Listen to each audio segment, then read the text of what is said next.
नमस्कार साथियों। आप सभी के जहन में एक सवाल जरूर आ रहा होगा कि हमारे ही देश में आखिर इतने पेपर लीक्स क्यों होते हैं। आए दिन हमें पेपर लीक्स के इंसिडेंट सुनाई देते हैं, चाहे कोई भी एग्जाम हो, एसआई हो, चाहे नीट का एग्जाम हो या किसी और का एग्जाम। पेपर लीक्स की घटनाएं तो हो ही जाती है और अभी तक कोई भी एजेंसी इस समस्या का एक कॉन्क्रीट सॉल्यूशन नहीं निकाल पाई है। जबकि हमारे ही neighbouring country People's Republic of China में भी एग्जाम्स होते हैं, लेकिन हम कभी नहीं सुनते कि वहां भी पेपर लीक्स हुआ है। तो आखिर हम समझने की कोशिश करते हैं, हम एनालिसिस करते हैं कि चाइना का एग्जाम मॉडल क्या है।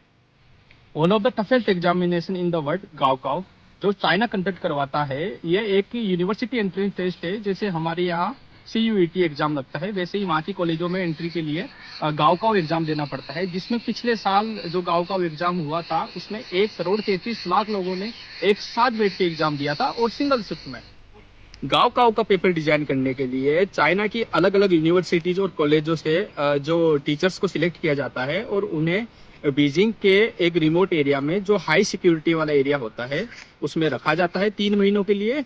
और वो एरिया अपने आप में किसी जेल से कम नहीं। वहाँ ना तो इंटरनेट का एक्सेस दिया जाता है, ना ही उनको स्मार्टफोन का एक्सेस दिया जाता है। गाओकाओ एग्जाम के दिन चाइना में जितने भी AI मॉडल्स हैं, उनकी आंसरिंग सर्विसेज बंद कर दी जाती है। यानी कि आप किसी भी AI, यानी कि डीप सी कोई भी AI हो गया, अगर उससे सवाल जवाब करते हैं तो उसका कोई भी तरीके का आंसर आपको नहीं मिलेगा।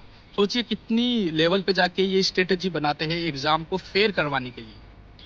गांव एग्जाम में अगर कोई चीटिंग करते हुए पकड़ा गया तो 7 साल की सजा है। सोचिए आप, 7 साल की जेल। और 2022 में महज एक सेंटर पे 10 मिनट पेपर लेट बटा था, उतने में ही उनके 13 अधिकारियों को सस्पेंड कर दिया गया। इतनी ज्यादा सख्ती से एग्जाम कंडक्ट करवाई जाती है। अपने स्टूडेंट के भविष्य के लिए चाइना जैसा देश इस लेवल पे जाके चीजों को ऑर्गेनाइज करता है, हर चीज का ध्यान रखता है। तो हमारा देश जो एक लोकतांत्रिक देश है, उसके बावजूद हम लोग इस लेवल पे क्यों नहीं जा रहे? हमारी एजेंसियां लगातार नाकामयाब क्यों हो रही है एक फेयर एग्जाम करवाने के लिए? सोचने का